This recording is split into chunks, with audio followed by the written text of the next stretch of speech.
How much you get? Well, I won't know that till you help me find her. However, if I know about Ozzy, then it's only a matter of time till the DA know, and if he connect that to you, then Mr. Perkins, we ain't just talking about no years at San Quentin. We talking about a trip to the noose. Now, I know you out on bail until the trial for those racketeering charges. Only person that can testify to the authenticity of these photos is him what took them. And if he keep quiet, only evidence they gotta get to get thrown out. So you help me get with Ozzy, and I'm gonna help you get with Mr. Snaps. That's a fair trade.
The center ridges come from the right and exit the same side here. And this, you would say, is the distinguishing characteristic of Rafael Gallardo's fingerprint. Yes. Now, just so we're very clear for the jury, it's basically impossible for two people to have the exact same fingerprint pattern.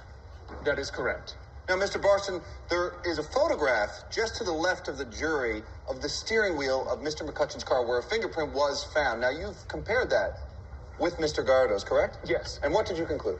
The loop pattern and individual characteristics, I've identified 12 of them, all match. Meaning? The print on the steering wheel is Rafael Gallardo's. Thank you, Mr. Barston.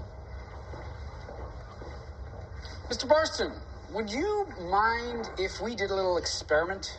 Experiment? Yes, a fingerprint experiment. Your Honor, this is a courtroom, not a grammar school science lesson. What is the purpose of this, Mr. Mason? Oh, well, I'm trying to establish not just what fingerprints look like, but how this whole process works. And I do think it's necessary for the jury to fully understand the evidence.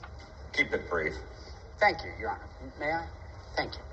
Now, Mr. Barston, would you please choose a thumb and place it firmly on this ink blotter? Thank you. Now, would you place that thumb down on this piece of paper? Perfect. Take that same thumb, press it on the ink blotter once again. Now, instead of placing it down on that piece of paper, this time, could you please place it on this piece of tape, sticky side up? Thank you. Now, Mr. Barston, when you look at the two images of your own thumb, what do you notice? One is slightly more smudged than the other. Nothing else?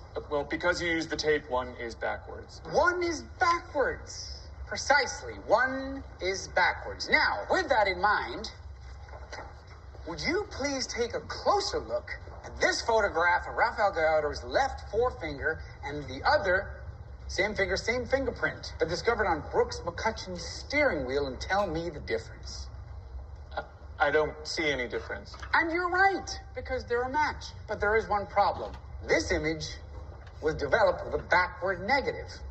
Now, we know this because the numbers and letters on the side of the negative are reversed. Oh, pretty hard to see. So I took the liberty of blowing them up. This is the corrected image. Now, with that corrected image in mind, would you please, Mr. Barston, take another look at these two images and tell me the difference. The fingerprint is backwards. The fingerprint is backwards. Mr. Barston, is it possible that the defendant could place his own fingerprint on the steering wheel backwards? No, it's not possible naturally. Only someone who had taken his fingerprint and tried to transfer it could, so that it would produce a mirror image. Am I correct? Yes. Someone like the police or Mr. Milligan's investigators. Objection! Complete speculation! No further questions, Your Honor. Thank you. Sustained. The jury will disregard Mr. Mason's latest comment. Order! No, they won't.